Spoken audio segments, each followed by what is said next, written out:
Primeiramente, queria dar boa noite a todos, espero que todos estejam bem, que estejam em segurança.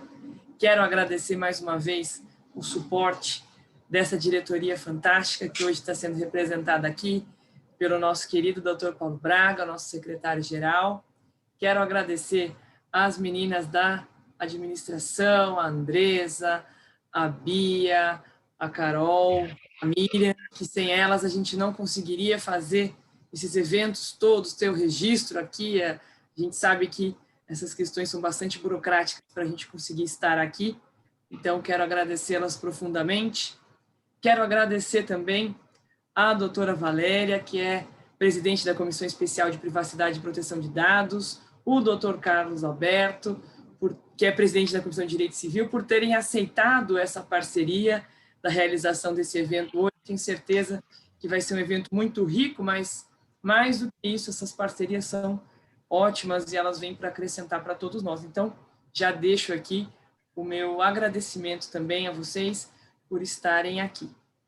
Quero agradecer, obviamente, a todos os membros da Comissão de Direito Civil que encaram comigo aqui a árdua tarefa de realizarmos esses eventos, de trazermos conhecimento para os advogados da OAB Campinas. E agora, como a gente estava comentando, né, a presença do professor Manuel, se nós temos uma vantagem, a vantagem é essa de podermos nos conectar à distância, né, sem as preocupações com transporte, com distância e assim por diante. Então, embora não podemos ter a presença física tão, para mim, pelo menos, faz tanta falta essa presença física de estar com os colegas, mas esses momentos como esse amenizam essa sensação.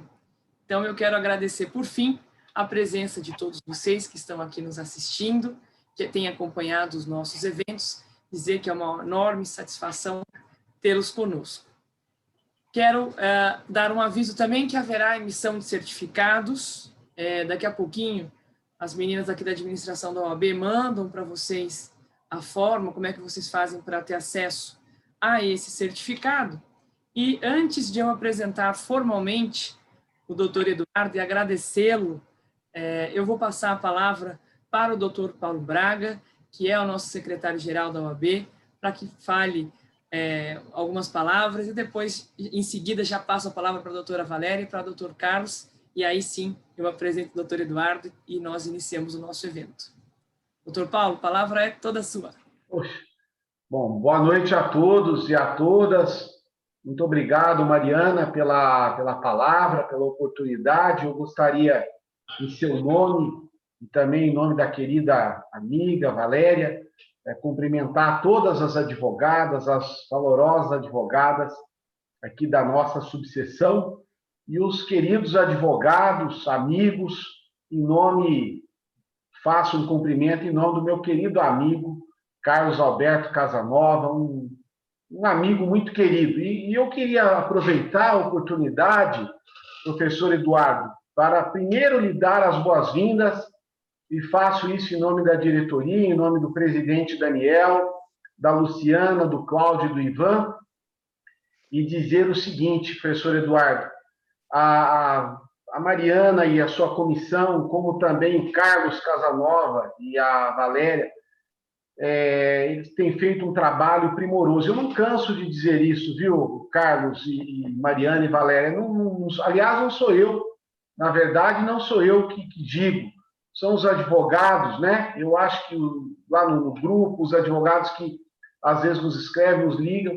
Então, eu acho que é um mérito de vocês. Professor Eduardo, o senhor pode contar nos dedos de uma mão e o senhor não consegue preencher a semana que não tem algum evento promovido pela Mariana ou pelo Carlos e pela Valéria. Toda sexta-feira é praticamente certo, né, Valéria? Que tem algum evento promovido por você e pelo Carlos e a Mariana, e eu falei para ela, e é verdade, o que eu não aprendi de Direito Civil na faculdade, eu estou aprendendo com os eventos que a Mariana tem promovido. Já aprendi família, sucessões, responsabilidade civil, e é verdade isso, viu, Mariana? Mas, a par de tudo isso, eu queria, mais uma vez, dar as boas-vindas ao professor Eduardo e também ao professor Manuel, mesmo à distância, a presença de Vossas Excelências muito nos honram.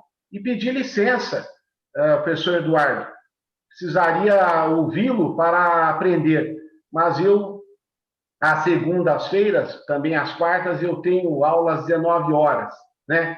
E agora, com esse sistema virtual, nós temos que entrar, viu, Carlos, na plataforma no horário, senão o coordenador do curso puxa a orelha, o professor está atrasando, não sei o que, aquelas coisas. Então, eu quero pedir desculpas, mas deixar aqui a todos vocês, as queridas amigas e amigos, um abraço e um beijo a cada uma e a cada um, e desejar, acima de tudo, muita saúde, né? Que é o que, nesse momento, eu tenho desejado a todos, é o que mais precisamos. Fico feliz em poder vê-los. Professor Eduardo, sinta-se em casa. Professor Manuel, também uma honra muito grande.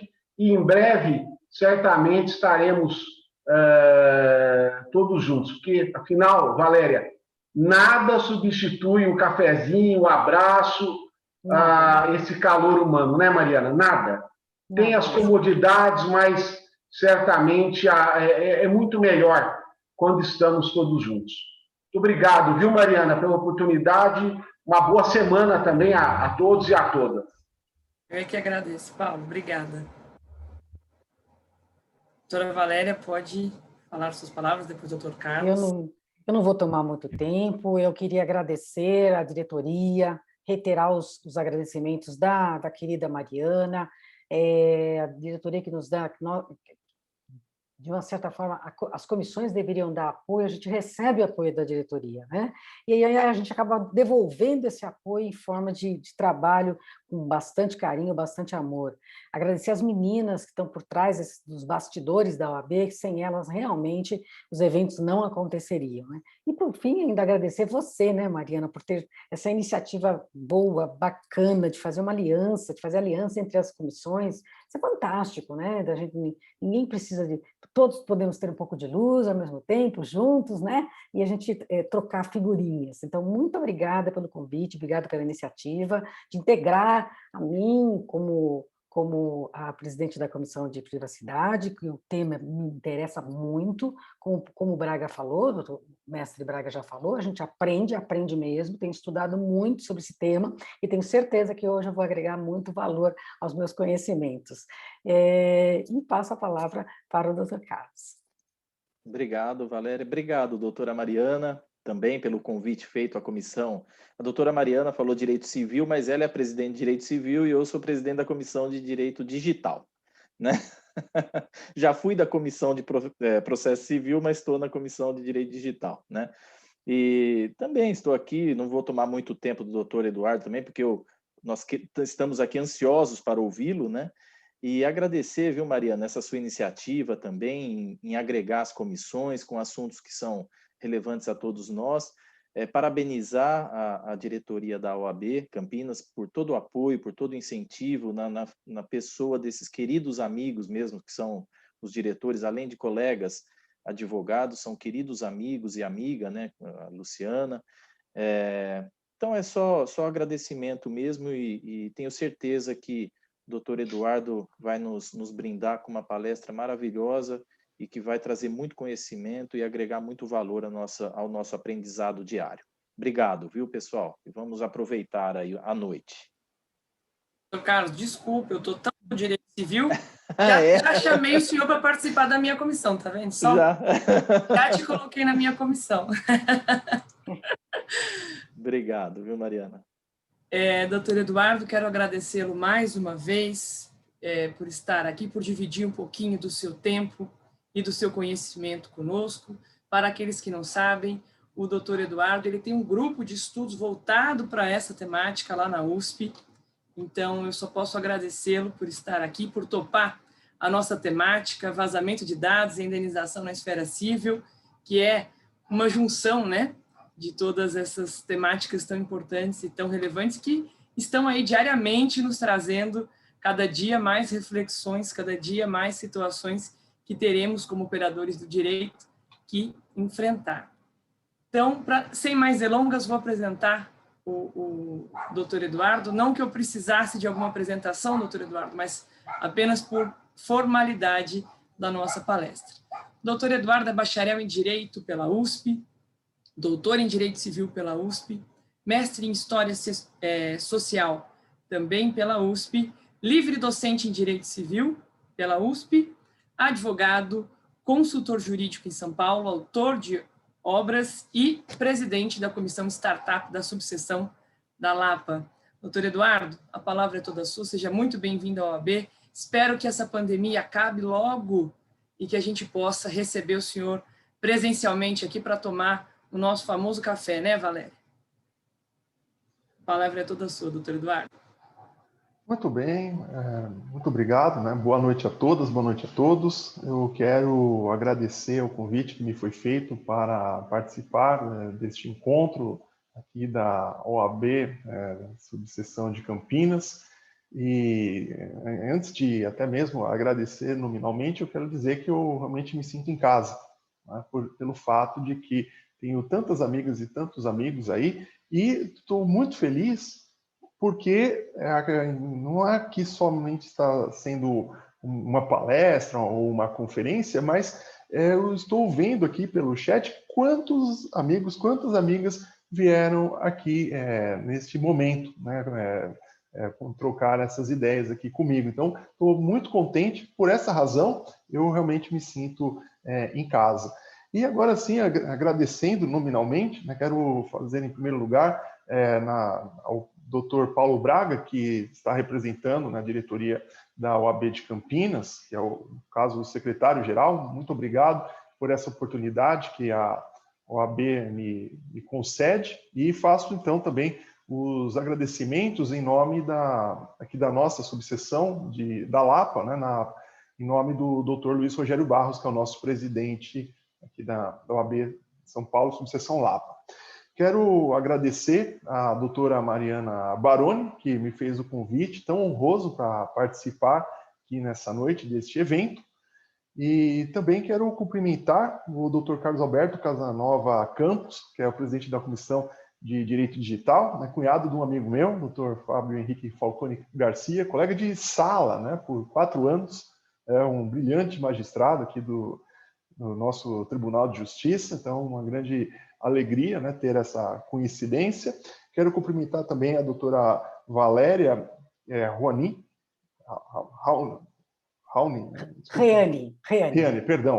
né, que é presidente da Comissão de Privacidade de Dados. Muito obrigado também por ter esta união entre as comissões, Direito Civil, Direito Digital e Privacidade de Dados. E quero também saudar as amigas e os amigos que eu vi aqui, que estão presentes, né? Em primeiro lugar, o amigo Dr. Manuel Maceno, que é do Instituto Tecnológico da Beja, lá de Portugal, está aqui nesta noite a prestigiar-me, né? Muito, muito grato, professor Manuel, me sinto muito honrado com a sua presença, ainda que virtual. Também quero cumprimentar a doutora Maici Colombo, né, que é de Campinas, mas está fazendo uma carreira brilhante, né, enquanto professora e aluna, né? O ano passado tivemos a oportunidade de estudarmos juntos, ela fez uma das disciplinas, foi uma aluna muito destacada e vejo com muita alegria toda a trajetória dela. Quero também saudar o doutor Lierson Brígido, que sempre participa aqui das nossas lives, sempre está nos acompanhando. Muito obrigado, doutor Lierson. Quero cumprimentar a doutora Ana Maria Mendonça, minha aluna da pós-graduação, sempre muito gentil comigo, com a minha família, também uma aluna muito destacada na área de História do Direito. E a Júlia Savioli, né, que é aluna da graduação da PUC de Campinas, né, representando o grupo de estudos de Direito Digital lá da instituição, também sempre participando, também sempre sendo muito gentil para comigo, convidando para os eventos que ali realizam.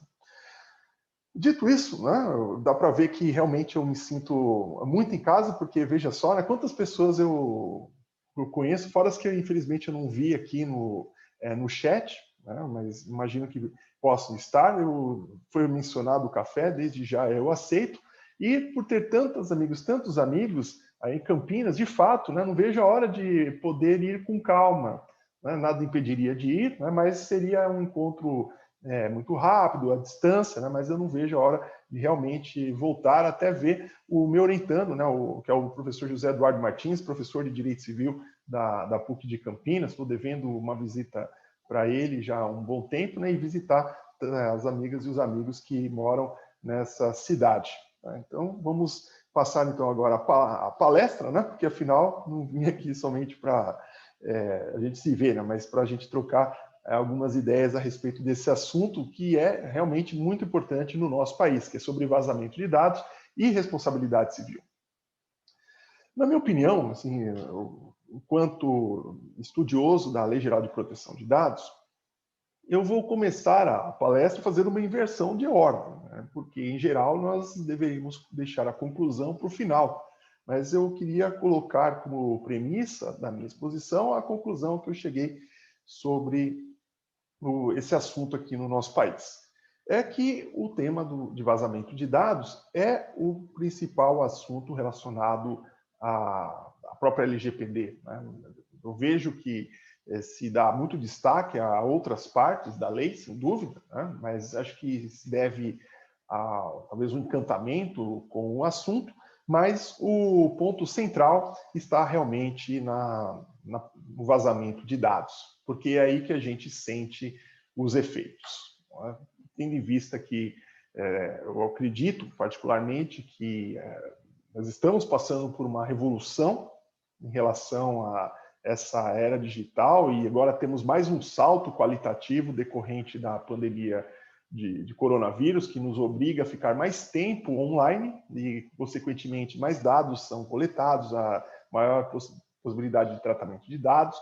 Não sabemos como isso vai ser no futuro, né? Mas no tempo presente o que nos aflige é, sem dúvida, a questão do vazamento, e por isso eu até queria cumprimentar a comissão, as comissões, melhor dizendo, pela ideia, né? Porque foi por parte, né, das senhoras e dos senhores que surgiu o tema, né? Não foi uma proposta minha, mas de fato eu fiquei muito feliz porque eu acho que houve uma percepção, né, muito correta por parte de vocês sobre o que é que a gente tem que fazer e se preocupar nesse primeiro momento. Né?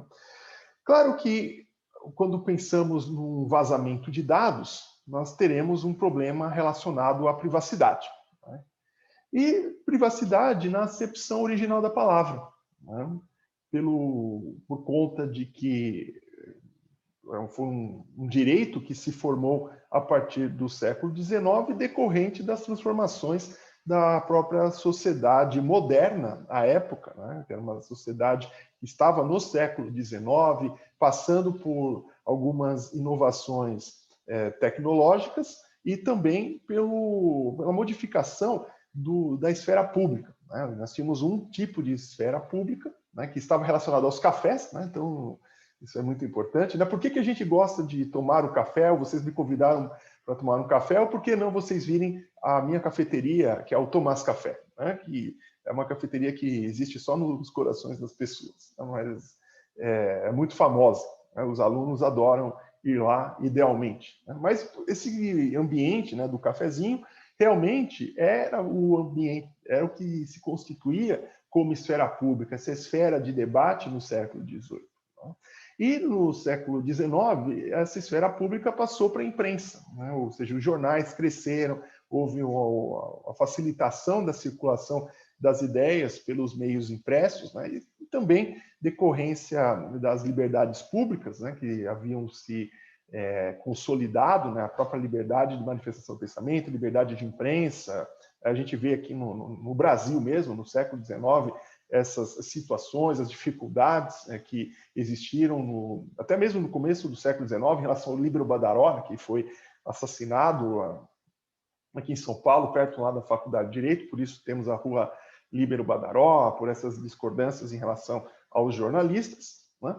E lá nos Estados Unidos, essa invasão de privacidade que incomodou, né, o senador lá de Massachusetts, lá de Boston, né, que é o Warren, né, e ele, né, de tão irritado que ficou pelas coberturas que se davam às festas dele, ele procurou o amigo dele, que era professor de Harvard, né, lembrando que Boston é uma cidade, fica ao lado de Cambridge, que não Cambridge da Inglaterra, né? Cambridge dos Estados Unidos, dividida lá pelo River Charles, né? E aí temos Cambridge nessa cidade, é uma conurbação. Né? Então ele procurou um amigo dele que estava ali, e aí surgiu esse célebre texto, né? Que é o Right to Privacy, que já temos mais de 120 anos, né? Um texto que é um marco, né? do direito não só norte-americano, mas do direito do mundo inteiro, tendo em vista a atualidade dele, né? Impressionante quando a gente lê esse material, como eles ali já lançaram praticamente tudo em relação a essa ideia de invasão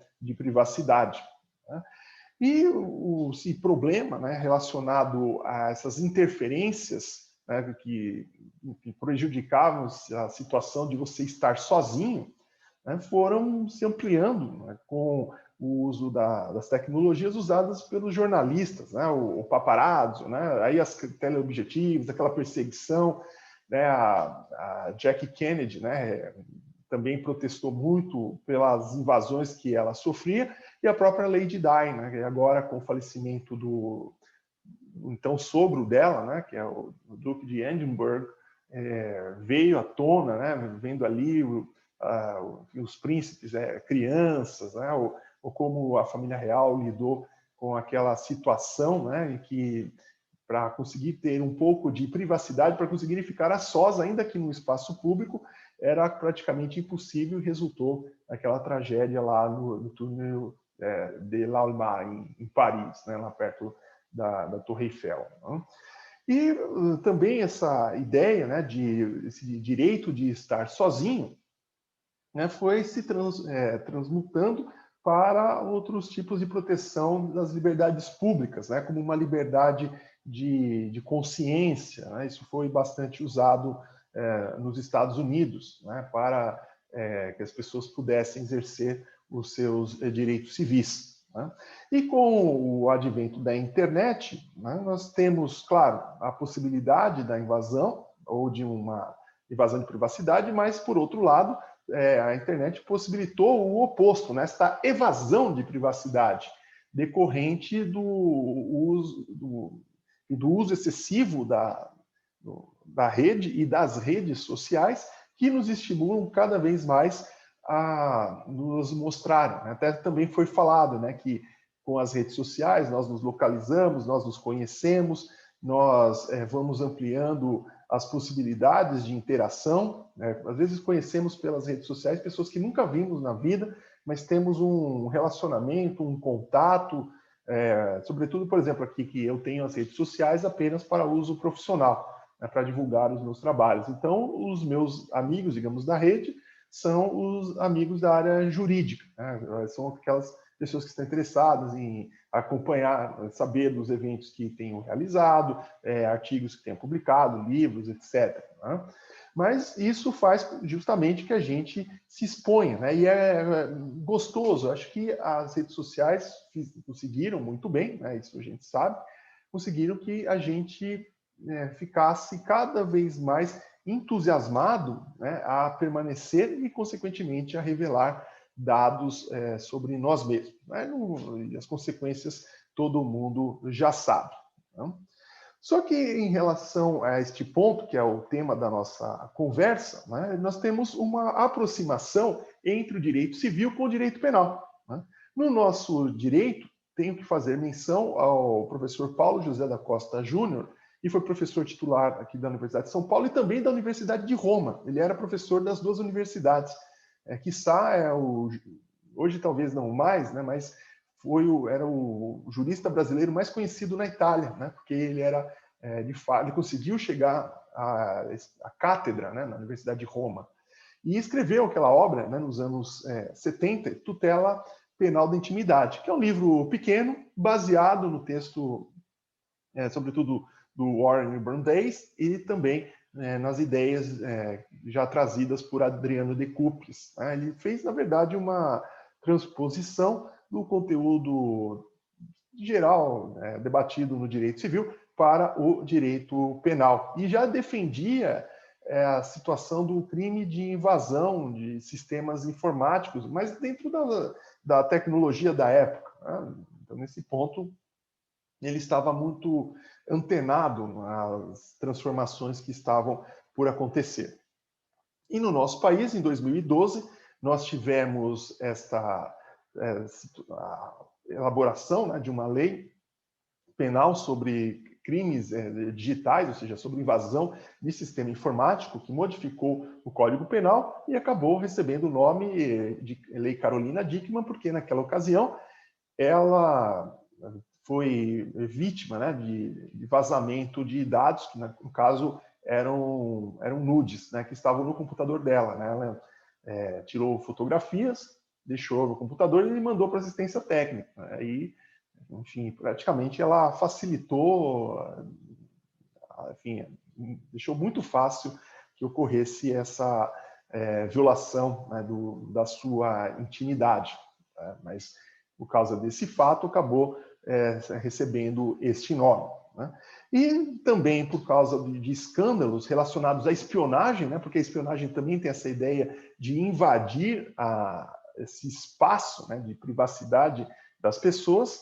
Então, devido à atuação da Agência Nacional Americana, que, aliás, já era uma preocupação sobre o que eles faziam nos Estados Unidos desde a década de 60, porque a doutrina norte-americana sobre o assunto veio em reação, melhor dizendo, ao que estava acontecendo os atos praticados pela NSA naquela década. Né? E a gente vê, 50 anos depois, essas questões acontecendo, não talvez dentro do território norte-americano, mas envolvendo chefes de Estado de outros países, entre os quais aqui a presidenta Dilma Rousseff à época, né? E gerou um mal-estar diplomático, né? Enfim, até um pedido de desculpas por parte do governo Obama, mas serviu como um incentivo para a elaboração de uma lei, né, denominada de Marco Civil da Internet.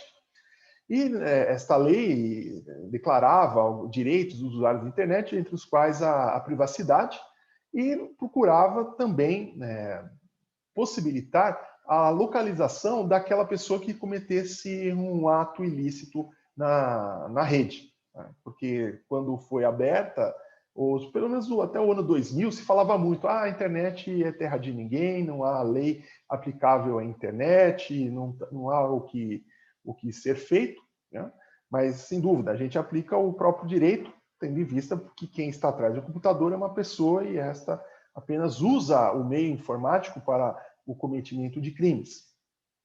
E nessa situação, né, o Marco Civil da Internet procurou regulamentar o que já se regulamentava pela jurisprudência. Neste ponto, até acho que houve um retrocesso em termos de responsabilidade, né, quanto à relação entre os provedores e os seus usuários, mas tudo bem, são as regras vigentes no país. Né? Pode-se dizer até que houve um certo lobby, né, para modificação ou atenuação dos efeitos jurídicos criados pela jurisprudência em relação a essa matéria, né? Até que em 2018, né, por influência do GDPR europeu, né, se criou um ambiente favorável à promulgação da LGPD, a Lei Geral de Proteção de Dados, que todos nós sabemos, ela procura espelhar o regulamento europeu. Né? Claro, não tem o mesmo nível de detalhamento que se tem, né, nesta regulação de 2016, né, que foi feita na Europa, mas, de qualquer forma, há uma simetria entre essas normas em linhas gerais. Né? Existem as diferenças específicas, evidentemente, mas, em linhas gerais, é isso que as duas legislações estabelecem. E tanto que no Brasil quanto na Europa, e, consequentemente, dentro das jurisdições da comunidade europeia, nós temos uma preocupação, talvez tenha ocorrido esta modificação do ponto de equilíbrio da lei. Né? E, assim como também ocorreu no nosso país na década de 80 em relação à Constituição, de tirar o foco da divisão dos poderes, mas sim fazer essa repersonalização do texto, valorizando a dignidade humana, trazendo os direitos fundamentais no começo. Aqui, nessa matéria de proteção de dados, nós podemos ver que este assunto, que estava relacionado à própria proteção e os vazamentos, saíram de uma esfera do direito do consumidor e do direito penal e agora se tornaram se tornou um novo ramo do direito, né? Nós temos hoje, por exemplo, comissões de LGPD em várias subseções da OAB, entre as quais eu sou presidente de uma dessas comissões. E eu tenho observado, né, como os assuntos vão se deslocando, né, vai crescendo esse interesse a ponto de praticamente, acho que dentro de 1 ou 2 anos, vai ser um novo ramo do direito, né, um direito especial. E nessa legislação, no caso, na legislação brasileira, né, o foco, sem dúvida, está nos direitos dos titulares de dados. Né? Então, vai definir os conceitos, quais são os princípios. Né? Na minha opinião, o principal princípio é o da boa-fé. É claro que tem um aspecto pessoal, subjetivo, pelo fato de que eu escrevi sobre a boa-fé, já vim estudando há 20 anos o assunto, então, para mim, é muito claro ver a boa-fé se manifestando nessa matéria. Mas aqui os estudiosos brasileiros têm destacado mais a finalidade, a adequação, necessidade, o que é realmente muito importante. Né? Vai falar dos direitos das crianças, a relação, né, da administração pública com a coleta de dados, enfim, é uma parte mais voltada à afirmação dos direitos dos titulares, né, ou prefiro até aqui neste contexto falar dos direitos fundamentais da pessoa em termos de proteção de dados. Isso não significa que inexistia a proteção no nosso país. O que ocorria é que ela era difusa, porque fazendo um estudo histórico, né, um texto que em breve vai sair, que eu escrevi em parceria com o professor Angelo Villarini Ferraro, lá da Universidade de Reggio Calabria, comparando Brasil e Itália, e fica muito evidente na parte do Brasil que questões relacionadas até mesmo a vazamento de dados eram tratadas pelo Código de Defesa do Consumidor, né, e com muita eficiência. Né? O nosso código sofre críticas, mas sinceramente eu não consigo compreender o motivo. Eu acho que são críticas infundadas, porque é um texto que já tem 30 anos, é um texto robusto e que dá conta, sim, do recado, ou seja, quando aplicado, consegue resolver esses problemas. Né? E também por parte do direito penal. Então, agora, simplesmente houve... e a Constituição também tem um papel importante, né? O artigo 5º da Constituição, inciso 10, então só houve a reunião, né, desses 3 ramos agora numa lei, né? Claro, coincidentemente, reflete a lei europeia, mas, de qualquer forma, não significa que não havia qualquer proteção aqui para nós. Né? E a parte 2 da LGPD traz as sanções. Né? Temos as sanções civis e as sanções administrativas. Eu observo, né, que esta parte 2, né, que eu acho que vai entrar no radar dos juristas a partir de agosto, quando entrar em vigor os artigos 52 a 54 da LGPD e as multas começarem a ser aplicadas. Aí sim nós vamos talvez deixar um pouquinho de lado essa primeira parte da LGPD, que, como disse, né, todo mundo sabe, é muito importante, mas quando começar a doer no bolso é que essa segunda parte vai receber a devida atenção. E a LGPD, então, tem como regra geral um capítulo, né? Tem o capítulo 7, que trata da segurança e do sigilo dos dados. Então, podemos já, de plano, observar que o legislador se preocupou com a questão do vazamento. Tá? E o artigo 46 estabelece, né, como regra geral, que os agentes de tratamento de dados devem adotar medidas de segurança, técnicas e administrativas aptas a proteger os dados pessoais de acessos não autorizados e de situações acidentais ou ilícitas de destruição, perda, alteração, comunicação ou qualquer outra forma de tratamento inadequado ou ilícito. Outra observação que merece destaque é que nessa questão do vazamento de dados não há apenas como juristas trabalharem sozinhos. Né? Aqui se requer uma abordagem interdisciplinar, porque quem é que vai, de fato, assegurar esse direito não serão os juristas, mas serão os especialistas em sistemas de informação. Então, é preciso contar com a ajuda de colegas de outras áreas, a menos que o jurista tenha a dupla formação, né? No meu caso, não chega a tanto, né? Eu não sou um engenheiro, né? Mas eu tenho formação técnica, né? No nível médio, né? Digamos assim, eu tenho uma noção, mas claro que sempre é melhor ter alguém com mais habilidade, um engenheiro de computação, cientista da computação, para conseguir verificar todas as possibilidades que podem ocorrer de vazamentos de dados. E sabendo que a maior parte delas não é por um arrombamento, né? A gente tem essa ideia que vão invadir, chutar a porta, assim, uma porta virtual, né? Embora também os computadores tenham portas, né? Mas não é somente dessa forma. A maior parte delas se dá por descuidos, por negligência, imprudência dos próprios usuários que facilitam, né? Como o caso da Carolina Dickmann.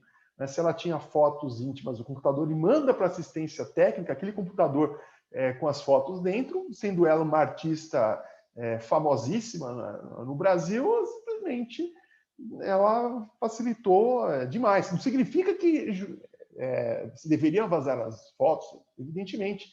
O respeito tem que existir, tem que se cumprir a lei, né? Mas é só para ilustrar que houve essa facilitação, né? Nada justifica, evidentemente, mas é por essas pequenas questões que ocorrem esse tipo de problema, né?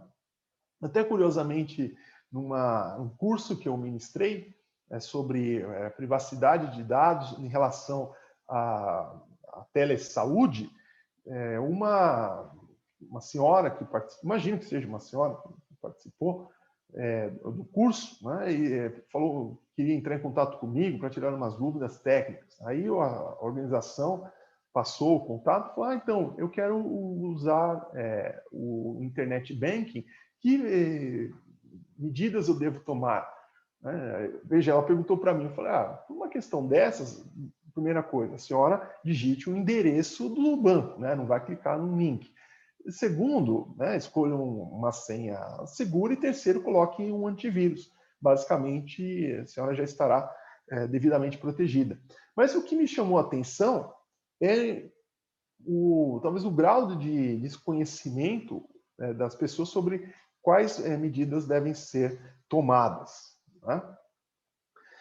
E as obrigações que a LGPD traz em relação ao vazamento de dados estão, por exemplo, no artigo 47, né, em que a pessoa tem mais uma regra geral, que ela tem que se preocupar em evitar esse tipo de vazamento, por meio, por exemplo, do estabelecimento de regras e boas práticas de governança de dados, que está no artigo 50, né, em que nós temos aqui esta disposição pela qual vai se estabelecer uma nova cultura de dados, né? A gente, até o momento, pelo menos aqui no Brasil, eu vi que não houve, a despeito de termos 2 anos de vacatio legis, mas não se moveram, não se preocuparam, esperaram a lei entrar em vigor para começar a tratar do assunto, né? Isso faz também a refletir se deveria ter tido mesmo uma vacatio legis, já devia ter entrado em vigor na data da promulgação, já que se passaram 2 anos e ninguém fez nada, né? Então foram 2 anos perdidos, né? Acho que nesse ponto até faltou alguma sensibilidade cultural, né, por parte do nosso legislador, tá?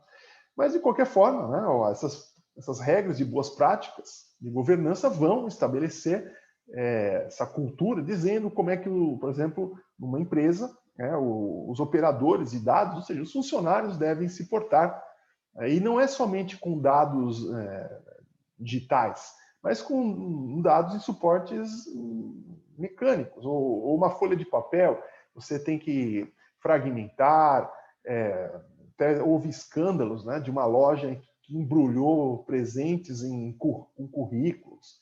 Eu escrevi um texto também, por causa dos 10 anos da Política Nacional de Resíduos Sólidos, a relação entre LGPD e o lixo. Ou seja, o que nós jogamos no lixo? Nós jogamos dados das pessoas, não jogamos apenas papel. E mesmo que mande para reciclagem, quem me garante que lá no centro de reciclagem não sejam separados esses dados, né? Tudo vai ser picotado, vai se tornar um outro tipo de papel? Não, eu não tenho garantia alguma.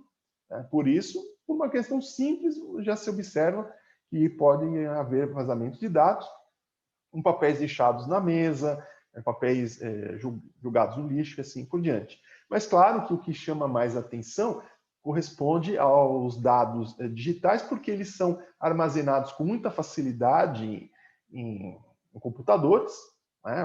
Podem estar armazenados no computador, como podem também estar na nuvem. Né? É claro que a nuvem traz uma segurança, né? Facilita-se, mas desde que a senha seja forte. Né? Se também for uma senha muito fraca, não adianta nada estar na nuvem. Mas, de qualquer forma, nós temos que estabelecer, né, esse novo padrão de comportamento com os dados, que, no fundo, corresponde a uma conduta de acordo com a boa-fé. Isto é, não vou fazer aquilo que gostaria que fizessem comigo.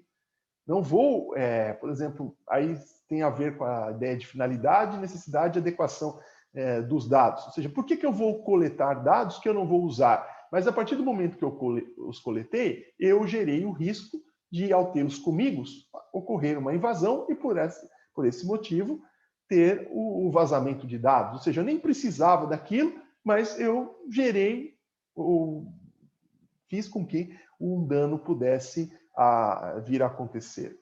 Também tem que se ter, né, fazer um relatório de impacto de proteção de dados, a autoridade, a NPD pode exigi-lo, o que é importante, né, porque você também tem que ter regras relacionadas a uma situação de crise. Né? Ou seja, se você tem um vazamento, o que você tem que fazer, com quem você tem que falar, como é que você vai se portar nessa situação. Né? Não pode deixar para a última hora. Tem que ter protocolos, tem que ter procedimentos. É igual em caso de incêndio. Né? Eu trabalhava num grande escritório aqui em São Paulo, escritório internacional, e eu estava de férias, né?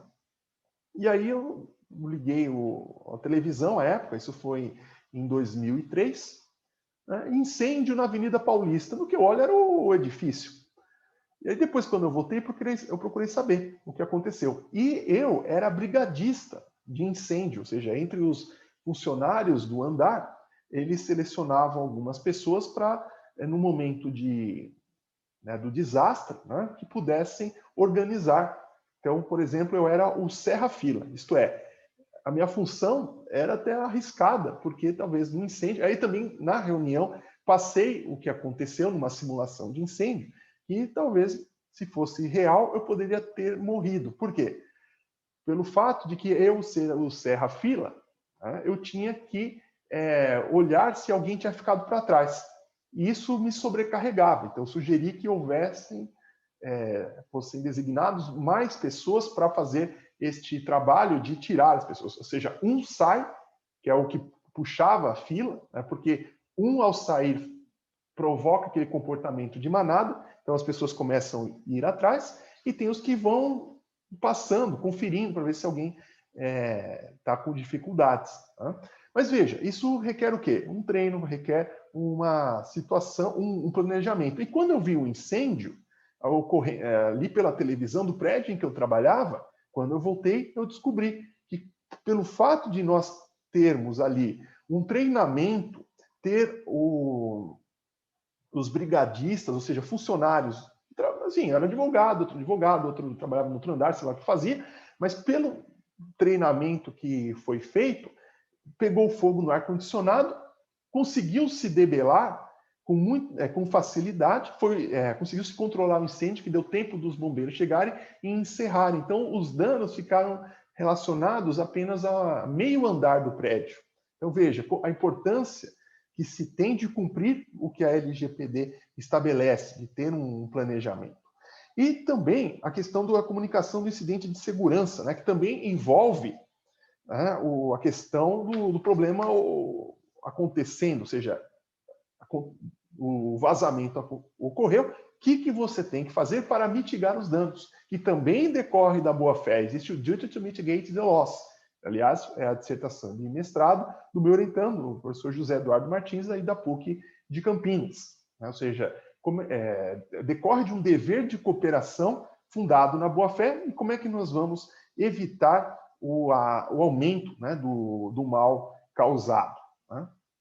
E tudo isso será levado em consideração na hora do estabelecimento das sanções. Né? O artigo 42 estabelece a responsabilidade civil por conta do vazamento de dados. Tem como se fosse uma cláusula geral, a sua redação lembra muito o artigo 186, esses artigos, né, que nós temos aqui no nosso Código Civil, cuja redação é a seguinte: o controlador ou o operador, que em razão do exercício de atividade de tratamento de dados pessoais, causar a outrem dano patrimonial, moral, individual, coletivo, em violação à legislação de proteção de dados pessoais, é obrigado a repará-lo. Estabelece-se a solidariedade entre o operador e o controlador, os controladores também respondem solidariamente, pode-se admitir a inversão do ônus da prova em similitude ao Código de Defesa do Consumidor, tem uma regulação aqui em relação às ações coletivas, as class actions, né? As excludentes de licitude, muito parecidas também com o Código de Defesa do Consumidor. Isso mostra a influência deste ramo do direito em matéria de defesa dos titulares de dados. Né? E, por fim, as sanções administrativas, né, que, como eu comentei, elas ainda não entraram em vigor, vão entrar em agosto agora deste ano, né, que também muito similares à da União Europeia. Começa com uma advertência e eu acredito que aqui vai mais ser usada, que é a imposição de multa simples de até 2% do faturamento da pessoa jurídica de direito privado, grupo conglomerado no Brasil, no seu último exercício, excluídos tributos, limitada no total a 50 milhões de reais por infração. Aí pode chegar até mesmo o encerramento da própria atividade quando esta decorrer estritamente do tratamento de dados.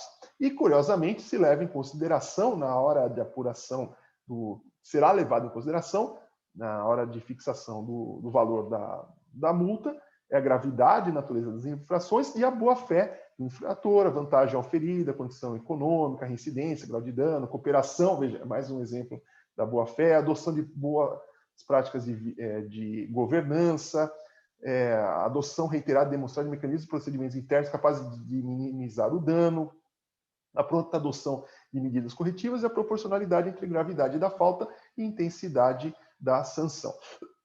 Perdão. Então, nós podemos ver que, sobretudo, o artigo 52 está literalmente em correspondência com as medidas ou com as obrigações impostas pelo legislador aos agentes de tratamento de dados. Ou seja, aquele que cumprir rigorosamente a lei, estabelecendo uma política, também, quando solicitado um relatório de impacto, fazer a comunicação do incidente com a devida correção, com o planejamento, terá, sem dúvida, isso levado em conta. Né? Mas aquele que não fez, aquele que foi negligente, imprudente, vai ser severamente punido. Né? E aqui as sanções são mais pesadas que aquelas previstas no Código de Defesa do Consumidor.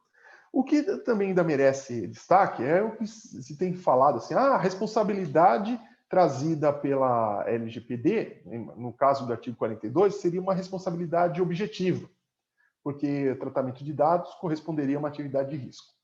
Porém, junto com os alunos aqui da USP, né, nos estudos que nós fizemos ao longo de 2020, nas disciplinas de pós-graduação, eu propus o seguinte: vamos ver em cada caso concreto se sempre é responsabilidade objetiva ou tem responsabilidade subjetiva. Mas existem situações em que vai se responder pelo sistema de culpa, né, pela responsabilidade subjetiva. Exemplo disso é no caso da própria advocacia, né, que, pelo Código do Consumidor, a nossa responsabilidade requer apuração de culpa. Né? Nós não respondemos igual a um lojista, que responde objetivamente. Então, não podemos falar assim de pronto que será uma responsabilidade objetiva. Tá? Talvez siga muito do que está no Código de Defesa do Consumidor. Talvez seja um critério seguro, mas, na minha opinião, não se pode afirmar categoricamente, sem qualquer sombra de dúvida ou exceção, de que essa responsabilidade é objetiva. É igual também em matéria de trânsito, né? Dirigir, sobretudo aqui no Brasil, é uma atividade de risco, mas não necessariamente, no caso, a nossa responsabilidade não é objetiva, mas uma responsabilidade subjetiva, né? E uma pergunta até que foi feita, né, antes desta palestra, né, por um aluno da USP, né, hoje do doutorado, Dr. Pedro Quitete Barreto, nem sei se esteja aqui, então mando um abraço para ele, perguntou sobre o prazo de prescrição relacionado a esses vazamentos de dados, né? Aí eu diria o seguinte, né, que nós temos dois tipos de prescrição, porque tem a prescrição penal, quando se aplicar, quando houver um vazamento de dados, além das sanções administrativas e cíveis, nós teremos também repercussões penais. Então, também corre uma prescrição penal para punir o invasor, né? E talvez, dependendo do caso, seja interessante ter um aumento de pena, né? A gente viu agora, né, na questão das eleições, né, até um hacker em Portugal, né, e usando um celular ele conseguiu acessar os computadores do Tribunal Superior Eleitoral, e quando preso falou, é que eu usei um celular, se eu tivesse com um computador vocês iam ver o que eu ia fazer, né? Eu fiquei pensando, meu Deus do céu, né? E é uma ameaça que ele fez, né? E na esfera civil, o que nós temos? Né? Que não existe responsabilidade sem dano, como regra geral. Existe responsabilidade sem dano em algumas situações excepcionais, por exemplo, na cláusula penal, ou seja, independentemente de dano, tanto que no Código Civil se tem a regra, né, que não precisa o credor alegar prejuízo para exigir o implemento da cláusula penal. Então, é possível uma responsabilidade contratual, no caso, sem dano. Também existe o dano moral em ré ipsa, aqui no nosso direito, né? Então, existem, por exemplo, a inscrição indevida no cadastro de restrição ao crédito. Ainda que não tenha ocorrido nada comigo, né, eu faço jus a uma indenização, né? Então, em princípio, seria isso. Então, o que eu imagino, né, na esfera civil, né, porque na esfera penal, o crime ocorrerá a partir do momento em que houve a invasão, porque esta é a redação do tipo penal estabelecido na Lei Carolina Dickmann. Mas na esfera civil, partindo desta máxima de que não existe responsabilidade sem dano, o fato de se ter invadido o sistema, o dispositivo informático, ter tido ou coletado as informações, não seria ainda o momento em que se tenha accionado, ou seja, não correria ainda o prazo prescricional, mas passaria a correr a partir do momento em que, por exemplo, este hacker tivesse colocado estes dados à disposição de interessados que queiram comprá-lo no mercado ilegal, deep web, etc. Que aí sim o dano começa a aparecer, né? Porque no primeiro momento, imagina, vão ser coletados os dados, não vai ficar olhando o que foi invadido, né? Depois, quando se começa a disseminar, espalhar os dados, então, aí os danos começam a ocorrer, né? Porque até pela nossa redação do Código Civil, curiosamente, o Código de 1916 dizia o seguinte, aquele que era o artigo 159, aquele que, por ação ou omissão voluntária, negligência e imprudência, violar direito ou causar dano a outrem, fica obrigado a repará-lo.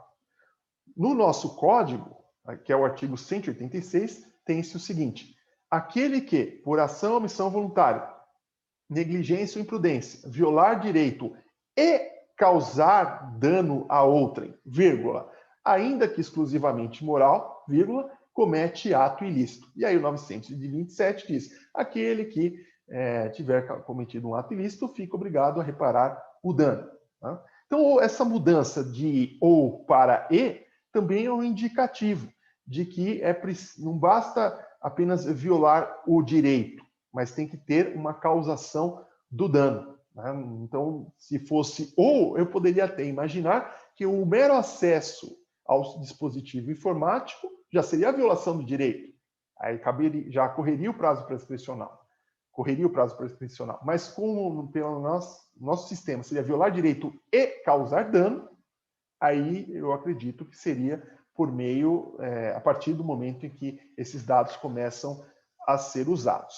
E a guisa de conclusão, o que nós temos observado é que depois que entrou em vigor a LGPD, os vazamentos começaram a ocorrer em maior magnitude, talvez até para testar, né? Acho que para provocar, né? A gente poderia dizer, uma molecagem, né? Ou seja, aí começam a surgir os escândalos que o CPF de todo mundo foi vazado, 100 milhões de telefones celulares foram vazados, dados, por exemplo, de empresa de energia elétrica também foi vazado, né? Inclusive eu tive que fazer alteração de uma instalação, eu fiquei impressionado, ou incomodado, melhor dizendo, com os dados que foram coletados, porque para fazer uma troca de titularidade, se pediu cópia, por exemplo, do meu RG e do CPF. Não bastava apenas dar o número, não, exige a foto. Aí tem minha foto, tem dados da minha certidão de nascimento, em que cartório está, nome do meu pai, nome da minha mãe, onde eu nasci, que dia que eu tirei o RG, e tem minha fotografia, para uma troca de conta de energia elétrica. E aí depois eu fico sabendo que essa empresa teve seus dados vazados. Então, olha a dificuldade que ocorre, né? E numa entrevista que eu dei, falando, olha, o que nós, consumidores, podemos fazer? Falei, nada. Justamente porque, a partir de agora, quem é que tem que fazer isso é o agente de tratamento de dados. Porque, por exemplo, que gerência ou que poder eu tenho em relação ao banco de dados de uma empresa de energia elétrica, ou essa empresa de um banco, ou uma empresa que faz análise de crédito? Eu não sei, eu não tenho acesso. Então, cabe a eles tomar os devidos cuidados para que esses danos não aconteçam. Aí perguntaram se deveria ficar preocupado. Eu falei, em princípio não, porque como se vazaram milhões de dados, né, você não vai ter um dano imediato. Mas se alguém tiver acesso a eles, aí localizar alguém que seja um desafeto, alguém que queira prejudicar uma determinada pessoa, aí sim você tem um dano. Então isso também é curioso aqui em matéria de vazamento de dados. Então assim, sai o escândalo, mas os danos podem ser específicos, mas de qualquer forma, justamente é que se tem as sanções administrativas para que, independentemente da localização das vítimas, de quem sofreu esse dano, se possam estabelecer multas pesadíssimas para estimular uma nova cultura de proteção de dados, não apenas em termos de política de privacidade ou de lutar contra as grandes plataformas que coletam dados à vontade, nos incentiva e a gente quer entregar esses dados, mas, sobretudo, aqui em matéria de vazamento, né, que com LGPD, CNGPD, com GDPR, CGDPR, essas questões vão, infelizmente, aparecer e são as que talvez sejam mais sensíveis. Então, eu agradeço a oportunidade de conversar aqui com vocês e estou à disposição para trocarmos ideias. Eu vi que tem algumas perguntas aqui, né, e assim devolvo a palavra, então, para a doutora Mariana ou a doutora Valéria. Muito obrigado. Muito obrigada pela brilhante exposição, doutor Eduardo. Acho que o senhor foi extremamente claro e conseguiu nos demonstrar essa evolução, a importância do que nós estamos discutindo. Eu quero perguntar para a doutora Valéria e para o doutor Carlos se eles querem fazer já alguma pergunta, se vamos para as perguntas do chat.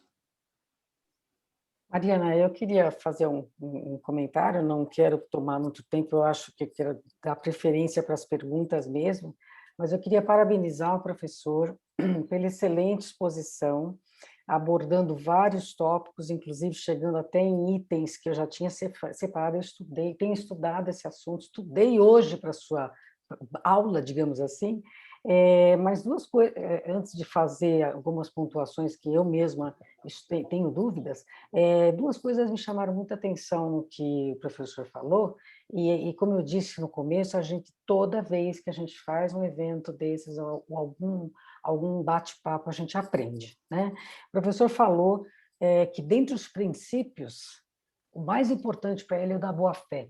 né? Esse princípio não está lá, mas, no entanto, realmente, se você juntar todos, a boa-fé já englobaria. E isso é o que falta justamente para o ser humano, ele ter, precisa de regra justamente para que ele tenha boa-fé. Então, muito boa a sua colocação, não sei se já estudou, o senhor comentou que parece que estudou, escreveu alguma coisa nesse sentido, eu achei fantástico, né? A questão de agregar todos os princípios uma única palavra, que seria a boa-fé, né? Bem bacana, aprendi. E uma outra coisa também que achei fantástico, depois gostaria de ler até se o senhor escreveu algum artigo nesse sentido, com relação a LGPD versus lixo. E por que eu digo isso? Eu tenho uma grande preocupação, até com post-it, quando eu estou fazendo alguma apresentação, alguma anotação de um telefone. Hoje mesmo estava rasgando alguns comprovantes de cartão de crédito. Eu tenho a cautela, inclusive, de rasgar e jogar em lixos diferentes, né? Porque eu não sei até para que lado vai um lixo ou outro lixo. Então, realmente, eu tenho essa preocupação e eu achei que eu estava ficando meio neurótica e eu acho que não é neurose, né, doutor? Pelo jeito, essa é uma preocupação realmente bacana e eu gostaria, não sei se o senhor falou que escreveu alguma coisa nesse sentido, gostaria depois se o senhor pudesse colocar o link aqui para a gente poder ler, se estiver divulgado na internet, ou depois passar para a doutora Mariana, para a gente poder ler.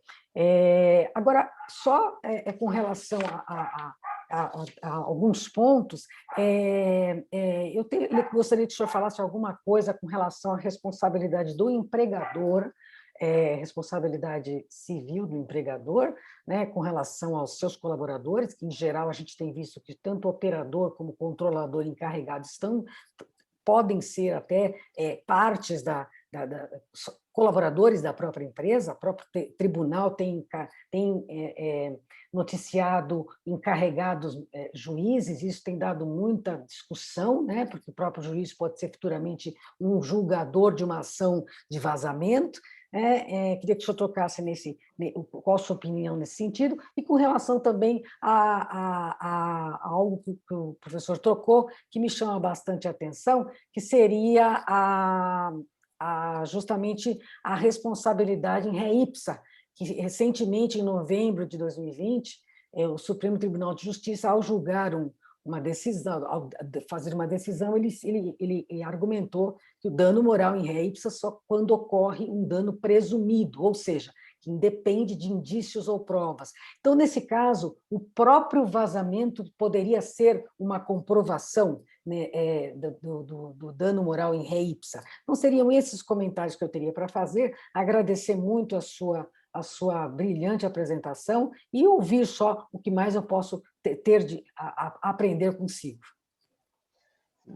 Muito obrigado, doutora Valéria. Eu coloquei aqui os links, né, o texto sobre a Política Nacional de Resíduos Sólidos, esse está publicado no Conjur, e da boa-fé. Eu tenho um texto que é a boa-fé na Lei Geral de Proteção de Dados, também no Conjur, mas aí eu faço referência à minha tese de doutorado, né, publicado pela editora Almedina, né, que acaba sendo o principal trabalho da minha vida, né, porque eu já estou há 20 anos estudando o assunto, né, mas só agora, graças à editora Almedina, agradeço também a eles, né, porque aceitaram publicar a obra não só na íntegra, como permitindo que ainda pudesse aumentar em 20% a sua extensão, né, porque, em geral, das obras comerciais, se pede, você deveria cortar para 1/3. Passei tantos anos estudando para reduzir para 1/3, então não publicava. Agora foi possível a publicação, né? Muito obrigado pelas questões.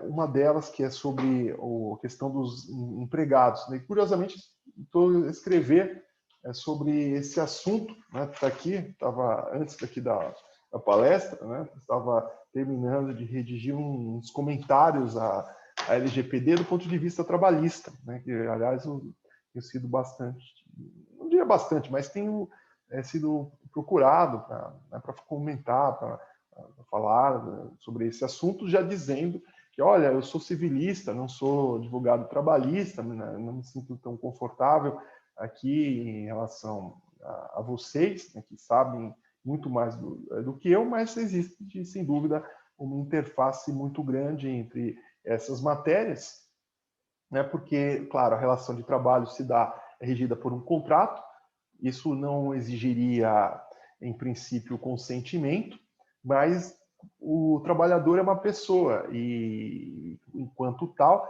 é titular de dados. E quantos dados são coletados pelo fato de ter um relacionamento com o empregador. Então, são dados pessoais, dados de familiares, dados sensíveis, e isso é objeto de preocupação, né? Vazamento de dados de funcionários, né? Vazamento de salários, e na administração pública é o oposto, né? Devido ao princípio da legalidade, também a moralidade e a necessidade de transparência, você tem que restringir ou limitar, melhor dizendo, a privacidade, porque você tem que ter acesso a quanto cada um ganha para fazer este controle que de fato é importante, né?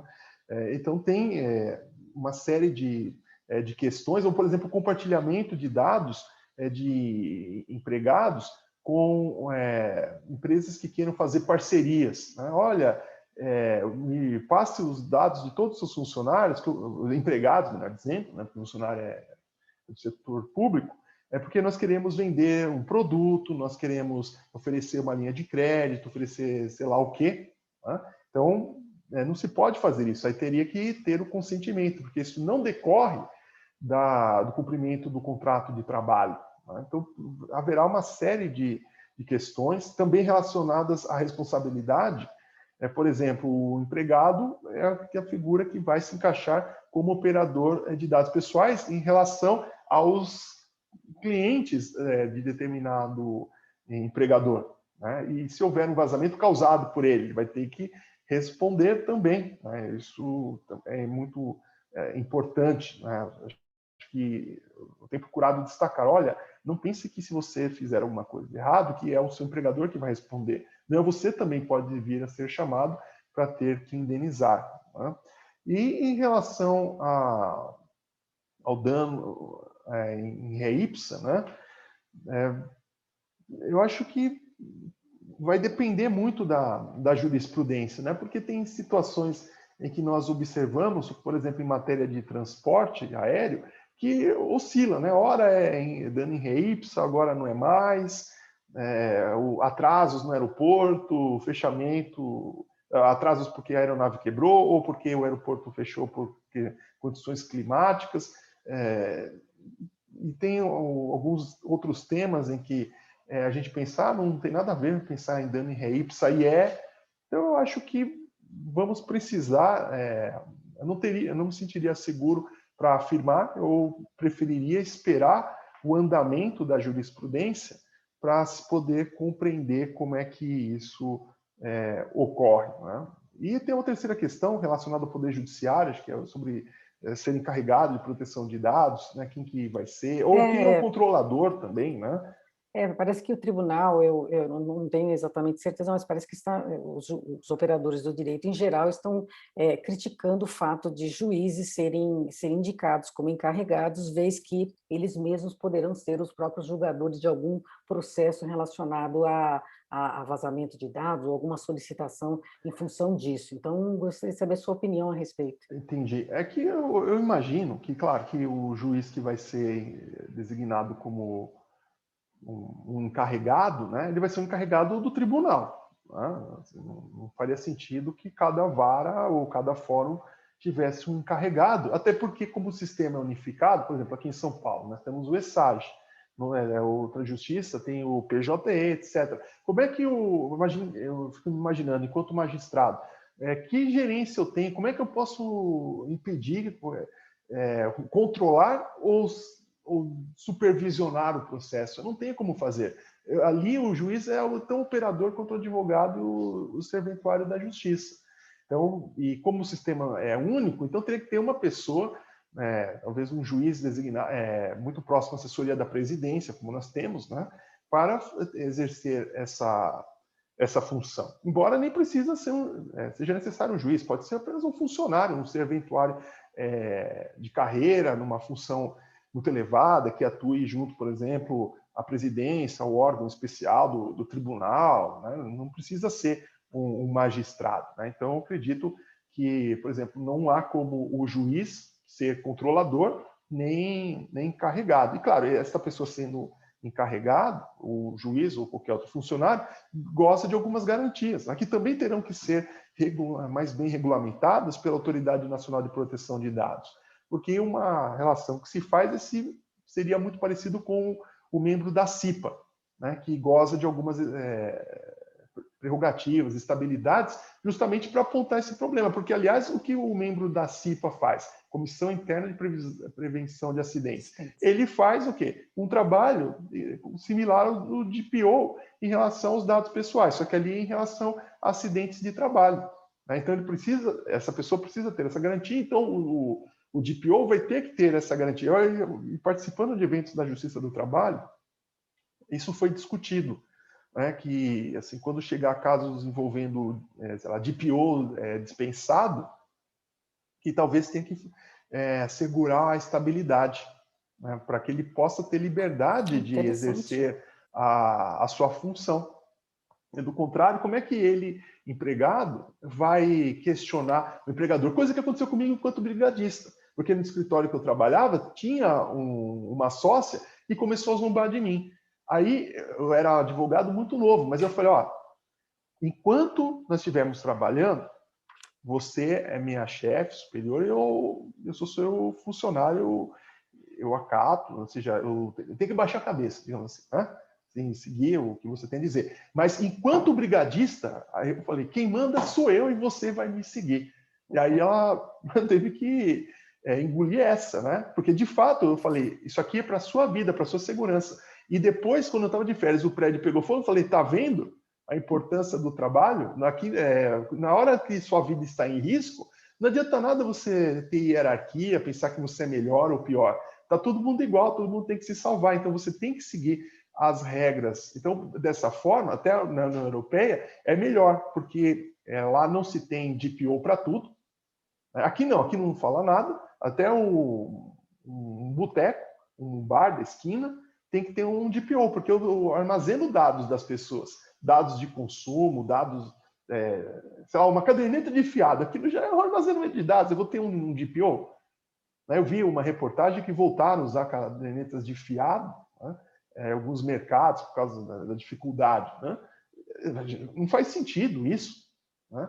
Na Europa, não é todo o caso, mas o DPO é um funcionário qualificado, com uma formação e que está num nível acima do gerencial, está no nível de diretoria, até para ter condições de enfrentar o corpo diretivo da empresa, o presidente, diretor-presidente, outros diretores, né, e falar, olha, ou o controlador fala, olha, é assim que tem que ser. Por quê? Porque essa função, ela transcende, ela tem uma função social, ela vai beneficiar a todos, porque se essa empresa tem um DPO é porque ela tem muitos dados.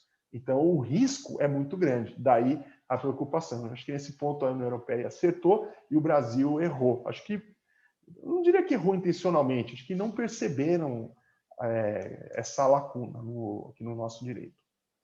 Muito obrigada, professora. Suas respostas são sempre muito pontuais. E, assim, eu falei as perguntas e esqueci de uma pequenininha, eu prometo que eu já vou passar a palavra ao doutor Carlos, não fica bravo comigo, mas considerando o que nós discutimos agora, o professor vê algum inconveniente num escritório de advocacia, um dos sócios seja o encarregado, o canal de comunicação com a Autoridade Nacional de Proteção de Dados? Teria algum inconveniente no que diz respeito porque teria algum comprometimento com questões financeiras, contábeis? Poderia abordar alguma coisa nesse sentido? Sim, eu acredito que, em princípio, não tem um problema, né? Mas, claro que não é o recomendável. Né? Mas aí tem a discussão, como é que vão ficar os DPOs? Será que será possível terceirizar essa função? Por exemplo, surgirem empresas especializadas em serem encarregados de proteção de dados? Assim como uma empresa pode ter um departamento jurídico externo, contrata um escritório de advocacia, poderia a empresa ter um escritório de proteção de dados e ter o serviço de encarregado até pela expertise, porque como é que a gente vai se relacionar com a NPD? Então, às vezes é melhor ter alguém. Eu acho que ainda vai ter que se estabelecer, vai ter que se regulamentar isso pela autoridade, né? Ou seja, quem é que vai precisar? Talvez nem todos precisem. Quiçá, por exemplo, no escritório de advocacia, qual é o risco de vazamento? Eu entendo que, tenho defendido, claro, por ser advogado, que naturalmente a nossa profissão já faz esse tratamento, já tem essas cautelas devido ao sigilo profissional. A gente já vinha tomando muito cuidado em relação a isso. Na hora de conversar com o cliente, o trato com documentos. No fundo, a advocacia já está 80%, 90% adequada à LGPD, porque eu já fiz um estudo comparativo, não publiquei, entre as regras de advocacia e o código de ética com o que tem na LGPD, praticamente você já encontra quase tudo ali. Não é porque tem a LGPD, não tinha nada. Não, é que as proteções elas estavam difusas. Agora vem um estatuto, né, que facilita a aplicação da lei. Eu tinha um amigo de pós-graduação, foi magistrado, ele saiu para ser titular de cartório, né? Mas ele falava, quando nós estávamos estudando na pós-graduação, na aula do professor Antônio Junqueira de Azevedo, e tinha um seminário sobre codificação, ele falou, enquanto magistrado, ter um código é muito melhor. Ele fez a comparação com o direito público, que nós não temos um código de direito administrativo. Então você fica meio perdido. Agora, quando você vai trabalhar na área civil, você tem o Código Civil, Código de Processo Civil, ou no criminal, Código Penal, Código de Processo Penal, fica muito mais fácil trabalhar. Então, assim, a gente tinha proteção, mas com o LGPD fica evidente. Mas aqui, assim, em relação à advocacia, né, eu prefiro esperar para definir, até mesmo a OAB, em fazer uma cooperação, um acordo de cooperação com a ANPD, para definir quais escritórios precisam, né, qual o impacto, né, que tem nos grandes escritórios. Aí, claro, isso também já deve tomar todas as cautelas possíveis. Né? Mas, enfim, eu acho que também é mais um assunto que vamos esperar aí mais um ano para fazer, como é que vai ficar. Muito obrigada, acho que a questão professor. É mais prática do que propriamente assim principiológica. Sim, nós somos muito questionados, principalmente porque damos aula, né? E a gente tem que dar o exemplo. Então, se tem um escritório, se indica, se não indica, tá, o artigo 41 define lá que tem que estar indicar a identidade, né? Da identidade e o contato, né? Então, essa foi a razão do meu questionamento. Mas muito obrigada pelas suas respostas. Aprendi, com certeza. Muito obrigada. E vou passar a palavra para a doutora Mariana apresentar, o doutor Carlos, como achar melhor. Boa noite. Bom, doutor Eduardo, só parabenizá-lo e agradecer por essa excelente palestra. Como já mencionado aqui, com certeza agregou muito o nosso conhecimento, as nossas ideias sobre esse assunto do vazamento e da indenização da responsabilidade civil, né? Eu também não vou tomar muito tempo, mesmo porque tem perguntas interessantes ali no chat, que eu já andei observando, né? Mas eu só gostaria de fazer um questionamento, doutor Eduardo, com relação a essa questão da responsabilidade objetiva e subjetiva que o senhor comentou, né? A lei geral, ela dialoga muito ali com o Código Civil, nessa questão das indenizatórias, né, da responsabilidade, e também com o Código de Defesa do Consumidor, né, que traz em sua base praticamente o Instituto da Responsabilidade Objetiva. Nesse sentido é que eu pergunto ao senhor, o senhor acha que a LGPD ela tende mais a ter essa formação, seguir o Instituto da responsabilidade objetiva, tendo em vista dialogar muito, e a gente sabe que o vazamento em si, né, além da boa-fé, ele viola princípios aí da integridade, da confidencialidade, entre outros, né? Então, o que o senhor acha a respeito disso? Ele traz uma situação mais para a responsabilidade objetiva ou não? Muito obrigado, doutor Carlos Alberto. A pergunta é muito interessante. Eu acredito que a maior parte dos casos será de responsabilidade objetiva. Mas assim, o que me chamou a atenção, porque eu, no primeiro momento, falei, a responsabilidade é com certeza objetivo. Só que analisando alguns casos, a gente vai descobrindo que nem todos vão se encaixar, a começar pela gente, né? Que são os profissionais liberais. Né? E tem um outro ponto, que é o seguinte: o Código Civil estabelece que a responsabilidade objetiva se baseia ou por uma definição legal, estabelece-se, igual o Código do Consumidor, responde independentemente de culpa, na área ambiental, responde independentemente de culpa, etc. Ou seja, tem uma previsão expressa. Né? Aí não tem o que discutir. Se não há essa previsão expressa, caberia jogar no risco. Ou seja, quando a atividade, primeiro, não é um ato, tem que ser uma atividade, né? Tudo bem, me parece uma atividade, mas que gere risco para os direitos de outrem. Aí que me chama a atenção. Talvez se fosse uma empresa que trabalha com dados, ou seja, sua matéria-prima, a sua atividade, não sua atividade principal, mas uma atividade. Vamos dar exemplo de uma plataforma de transporte, um aplicativo de transporte. A atividade principal dela é o transporte, mas ela tem dados sobre o comportamento de todos os motoristas da cidade, do Brasil e de boa parte do mundo. Né? E veja o risco que gera. Né? Então, aqui é evidente, mas ao longo do tempo, acho que a gente vai começar a ver com mais clareza, quando aparecerem os casos excepcionais, olha, isso aqui talvez fosse uma situação de responsabilidade subjetiva. Eu não consegui identificar tantas. Né? Assim, o que eu vi no primeiro momento foi a dos profissionais liberais. Uma segunda, talvez, é de portarias, controles de acesso. Por exemplo, a portaria de um prédio. Né? O condomínio nem personalidade jurídica tem. Né? Será que, se houver um vazamento de dados do controle de acesso, fica o porteiro lá, né, anotando, eu quero ir no apartamento tal. Aí se fala, qual é o seu RG? Qual é o seu CPF? Né? Tira uma foto. Isso aí fica no computador ali jogado. Né? E se, de repente, por falta de cautela, pega esse computador e vende, sem apagar os dados. Né? Ou até mesmo o controle do circuito interno, porque o registro da imagem é um dado. É um dado analógico, não é um dado digital. Claro, ele pode até estar em formato digital, mas a imagem é um dado. E ali você tem um vazamento, porque um morador, o síndico ou um funcionário vaza, né? E ocorre mesmo. Eu morava em apartamento, aí numa reunião, um morador falou, eu vi ali que tem morador que fica estourando espinha na frente do elevador, fazendo careta, assim, reclamando. Mas como é que você sabe disso? Como é que você tem acesso? Claro, ele estava na comissão, ali, sei lá, comissão lá do condomínio, pegou a fita, ficou assistindo e ficou zombando. Ou seja, ele não podia ter feito isso jamais. Isso é um vazamento de dados e causa dano moral.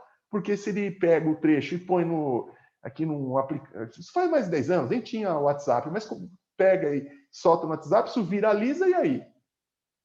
Pode ter 10 milhões de acessos, né? Olha só o que faz no elevador. Não é uma coisa escandalosa, uma coisa simples, né? De fazer uma careta, se pentear, ver o rosto. Né? Então, é um exemplo. Agora, a responsabilidade será objetiva? Talvez seja subjetiva. Né? Então, seria um segundo exemplo.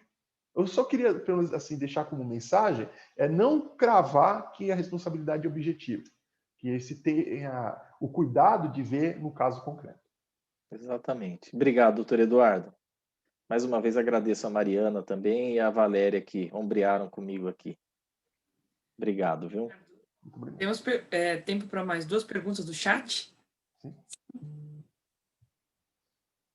Deixa eu ver aqui. A primeira delas foi enviada pelo Lerson José Godinho. Você quer ligar o seu microfone e fazer a pergunta direto para o doutor Eduardo?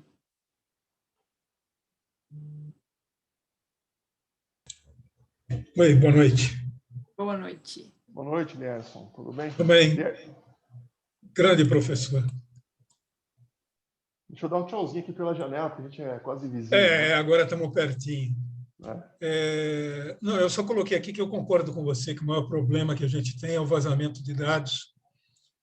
E a dúvida é se a preocupação que deveria ter A Autoridade Nacional de Proteção de Dados, nesse momento, seria em realmente constatar que as empresas se prepararam para fazer a coleta adequada, a proteção dos dados, ou se partir direto para checar se os locais computacionais e todos aonde os ambientes estão guardando essa proteção de dados estão seguros. Qual seria a preocupação que ela deveria ter nesse instante inicial? Obrigado. Muito obrigado, Lierson, pela pergunta. Eu acho que haverá duas coisas. A primeira, sim, os vazamentos iminentes, ou seja, aquilo que for escandaloso e não dá para esperar, isso vai ser investigado pela Polícia Federal, né? Já tem um convênio com a Polícia Federal para dar o suporte, para ser um braço da autoridade para a investigação, porque a autoridade é pequena, né? Tem 5 diretores, tem alguns funcionários, ainda vai abrir concurso, porque os funcionários atuais são requisitados de ministério, ou seja, até formar a agência vai levar anos, mas precisa ter uma força. Então, vai ser investigado pela PF como aconteceu. E a gente tem visto, com base no que na conversa com diretores da autoridade, que primeiro eles vão fazer um papel educacional, né? Assim, vão orientar, vão fazer guidelines, vão estimular a mudança e depois vai punir mesmo. Claro que, como eu disse, o vazamento iminente já vai ser punido, porque não vai dar para esperar, já tem que dar um exemplo, tem que dar uma resposta. Mas os outros casos aí, pelas guidelines que sairão, as resoluções, as regulamentações, vai indicar tudo isso que você falou, né? Como é que tem que ser, qual é o padrão mínimo, não pode ser uma coisa também excessiva que seja inviável de se aplicar, não pode se tomar por realidade a Europa, que é diferente do Brasil, né? Então, eles estão muito cientes em relação a isso, acho que teremos as duas coisas. E a outra pergunta é da querida Ana Maria Mendonça, que diz: parabéns pela brilhante exposição, como sempre, muito nos enriquece. A pergunta é a seguinte: tendo em vista a diretiva 9645, CE de 25 anos atrás da União Europeia, que serviu de base para a GDPR, por que a LGPD demorou tanto tempo para ser homologada no Brasil? Não precisa ser promulgada, né? Então, Ana Maria, eu penso o seguinte, é que, no fundo, assim, no limite, não precisava da LGPD. Né? Porque se seguisse o princípio da boa-fé, né, que preside todo o direito, né? Se você tem como resolver o problema com base no Código do Consumidor e também pelo direito penal, não precisava ter. Como eu coloquei, né, ter um texto, um estatuto, né, que na verdade a LGPD deveria chamar, ou poderia ser denominado, de Estatuto dos Dados Pessoais, assim como temos o Estatuto da Criança e do Adolescente, do Idoso, da Juventude, Estatuto dos Servidores Públicos, ou seja, é um referencial, é um marco, né? Então aqui facilita, porque você faz uma consolidação dessas matérias num único texto. Então, eu acho assim que cada ordenamento jurídico encontra uma solução pela sua própria cultura. Por exemplo, nós temos uma distinção radical entre o civil law e o common law. Então, o common law é pior que o civil law. Então, por exemplo, em matéria contratual, o direito contratual norte-americano, o inglês, os fundamentos são da jurisprudência, são os cases, os leading cases. Nós temos legislações, mas são secundárias. O principal é uma construção jurisprudencial. É melhor ou é pior que está a matéria de contratos prevista no Código Civil? Depende. Depende de como cada um se formou. Por exemplo, quem já entrou na faculdade com, sei lá, 18, 19 anos, né, no sistema inglês, 20, aprendendo a ler cases, aprender a extrair da jurisprudência, talvez ele ache até esquisito estar mastigado aqui para nós, enquanto para nós é mais difícil você extrair da jurisprudência, a gente prefere pensar em termos de artigo, súmula. Então, eu acho assim que cada país tem uma trajetória. O importante é resolver. Eu tive o professor na faculdade, na pós-graduação, na verdade, ele não foi o professor, ele era assistente do professor Manuel Gonçalves Ferreira Filho. No caso, eu me refiro ao professor Sérgio Rezende de Barros. Tá? E ele falava o seguinte, né, que quando estava discutindo ali o ordenamento jurídico, ou seja, do ponto de vista do direito constitucional, falava, olha, o que interessa é resolver o problema da pessoa. Ele dava o exemplo do aeroporto, que, claro, tem, por exemplo, em Viracopos, aqui em São Paulo, Congonhas, etc., né, você tem o tráfego aéreo, né, que faz barulho, incomoda as pessoas. E precisa fechar o aeroporto, né, tem que estabelecer um horário para as pessoas poderem descansar. Né, sei lá, fecha 10 horas da noite, o último voo a pousar, sai... Só funciona das 6 às 22. Das 22 às 6 tem que estar fechado, não tem voo, não tem nada, acabou. Né? E até um sufoco, você às vezes precisa pousar em Congonhas, está atrasado e o aeroporto vai estar fechado. Né?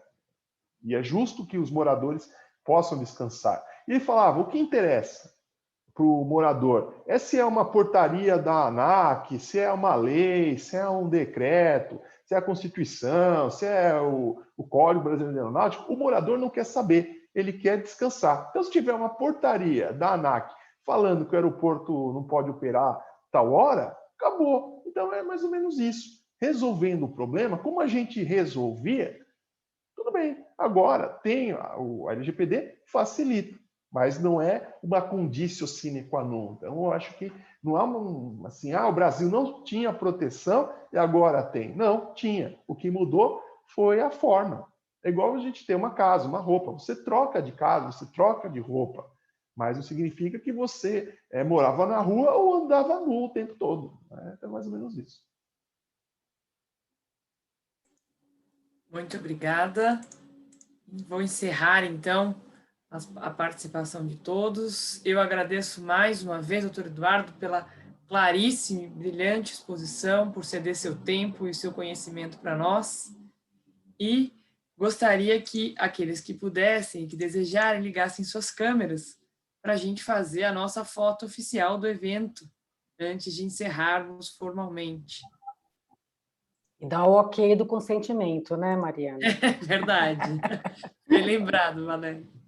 É um comportamento concludente, porque quem liga... porque concorda. Automaticamente. Mas sempre tem aqueles que podem contestar isso, né? Aí não está de acordo com a boa-fé, porque é um comportamento contraditório. É verdade. Muito bem. Aí merece, com certeza. Bom, então vamos lá, hein? 1, 2, 3 e... Tirar mais uma só para garantir. Peraí. Só um segundo. Mais uma. 1, 2, 3 e... Prontinho, gente. Muito obrigada. Ótima noite a todos. Doutora Valéria, mais uma vez, obrigada. Doutor Carlos. E principalmente o doutor Eduardo, que esteve aqui conosco nessa noite. Obrigada, muito obrigado. Mariana. Obrigado. Boa noite a todos e a todos. E estou à disposição sempre que quiserem e vou cobrar a ida presencial aí a Campinas. Pode deixar que nós cobraremos o senhor também. Será muito bem recebido, né, Mariana? Pelo visto, eu vou ficar uns 3 dias. Acho que eu já vou visitar um hotel, professor, porque é tanta gente para visitar aí que não vai agora, dar para fazer ainda um bate-volta. Conheceu mais pessoas e agora tem mais motivo para tomar um cafezinho, né, professor? Com certeza. Com certeza, é verdade. E aí a gente pode levar ele no Giovanetti. Aí ela já começou a aumentar o nível do café, viu? Então é voltar lá. É verdade. Tá, pessoal, tchau, um abraço. Boa noite, pessoal. Boa noite. Beleza, pode encerrar. Muito obrigada.